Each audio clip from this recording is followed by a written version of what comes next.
RBA 再加息，通脹壓力未解，澳日加速結盟，高市早苗訪澳簽協議，澳洲留學生簽證收緊。Hello， 大家好，我係 Jason， 歡迎嚟到今日嘅澳洲廣新聞。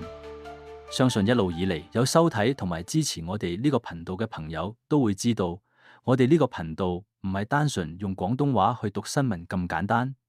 我哋一直希望做到嘅係用一種比較貼地易明嘅方式，同大家分享而家喺澳洲發生緊嘅大小事情。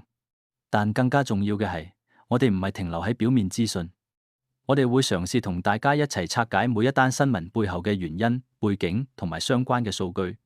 等大家不單止知道發生咩事，仲可以了解一下點解會發生，希望引發大家嘅思考。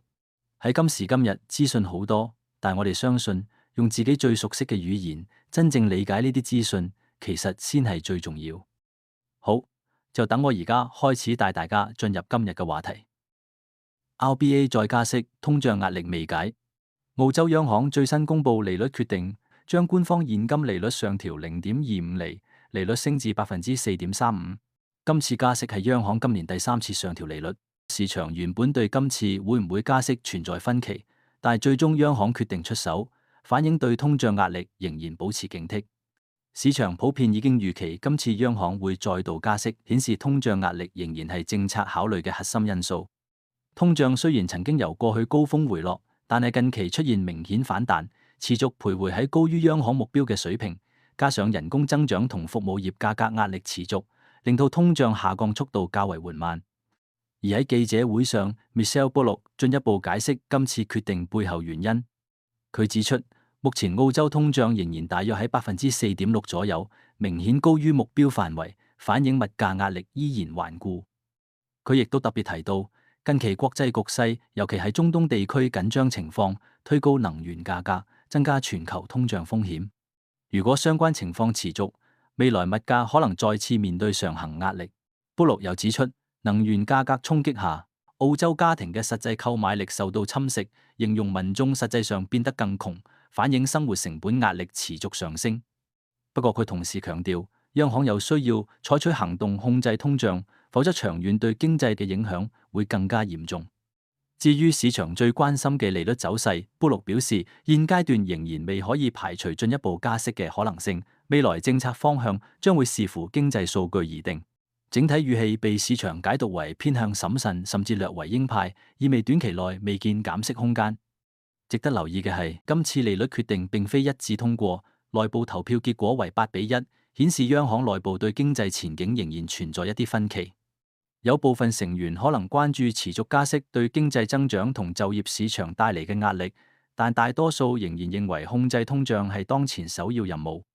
對一般市民嚟講，加息意味住供樓人士嘅按揭還款壓力將會進一步增加，而整體借貸成本亦會上升，對消費同投資意欲構成影響。總括嚟講，今次加息再次顯示 RBA 對通脹問題仍然保持高度警惕，短期內政策立場未見明顯轉向，未來利率走勢仍然要視乎通脹數據同整體經濟表現。澳日關係升級，高市早苗訪澳簽多項協議。呢兩日，澳洲同日本之間嘅關係可以話出現咗一個幾重要嘅升級，而且唔係淨係喺書面層面，而係連人都親自過嚟。日本首相高市早苗早前抵達坎培拉，展開佢上任之後首次訪問澳洲，仲同總理 Anthony Albanese 面對面會談。今次訪問其實唔係普通外交禮節，因為而家全球局勢相當緊張，尤其係中東衝突影響能源供應，令好多國家都開始重新部署資源同供應鏈。正正喺呢個背景之下，澳洲同日本決定進一步綁緊彼此關係。會談之後，雙方一口氣簽署咗多項協議，最核心嘅包括能源、安全、防務同關鍵礦產合作。兩國仲共同發表聯合聲明，正式將現有嘅特別戰略夥伴關係再推高一層。首先講能源方面，其實日本一直高度依賴澳洲嘅天然氣供應，而澳洲亦會從日本進口精煉燃料。喺今次協議入邊，雙方強調會確保能源供應穩定流通，避免因為國際局勢而出現斷鏈情況。第二個重點係關鍵礦產，例如稀土、石墨、呢啲對電動車同高科技產業非常重要嘅資源。今次雙方仲涉及高達約16億澳元嘅投資，建立更穩定嘅供應鏈，減少對單一國家依賴。至於安全同防務方面，雙方亦有深入討論，包括區內局勢、中國影響力、北韓核問題等等。有分析甚至形容澳洲同日本關係已經接近準同盟級別。而值得留意嘅係，今次訪問仲有一個象徵意義。今年正正係澳日簽署友好合作條約50週年，所以呢一次會面某程度上都係一次升級版紀念。總結嚟講，今次唔單止係高市早苗嚟澳洲咁簡單，而係一個清晰信號，喺全球局勢越嚟越不穩之下，澳洲同日本正加快結盟步伐，無論係能源、經濟定軍事層面，都會越綁越緊密。未來影響可能會延伸到成個印太地區。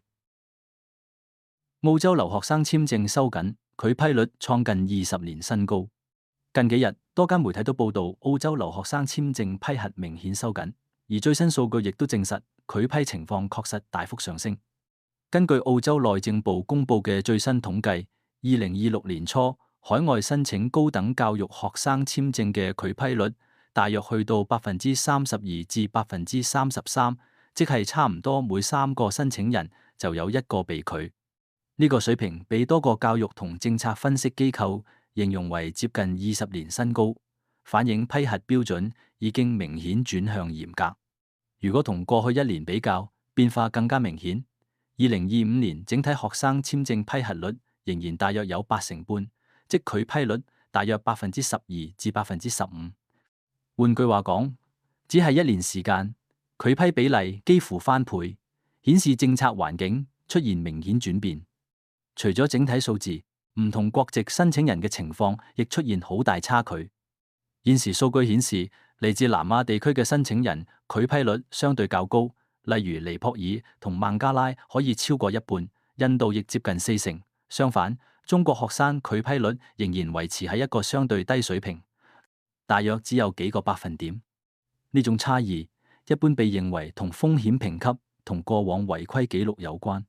至於點解拒批率會突然上升，多個來源都指出，主要係政府近年收緊對真實學生嘅審查，包括更加仔細評估申請人嘅讀書目的、課程同背景是否合理，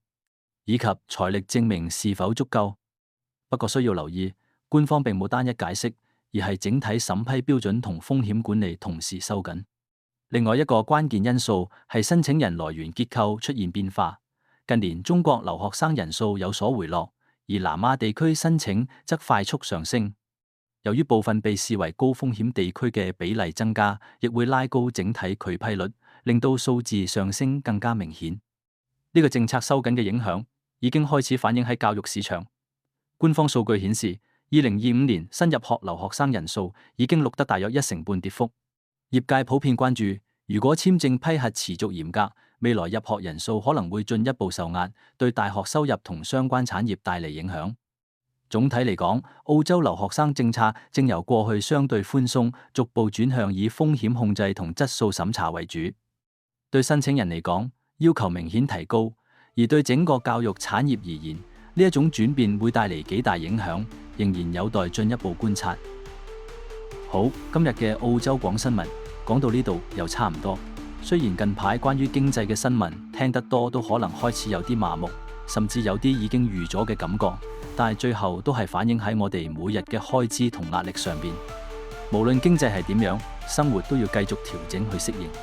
最後，希望大家喺呢個變化之中都可以揾到自己舒服嘅節奏去面對。我哋下次再見，拜拜。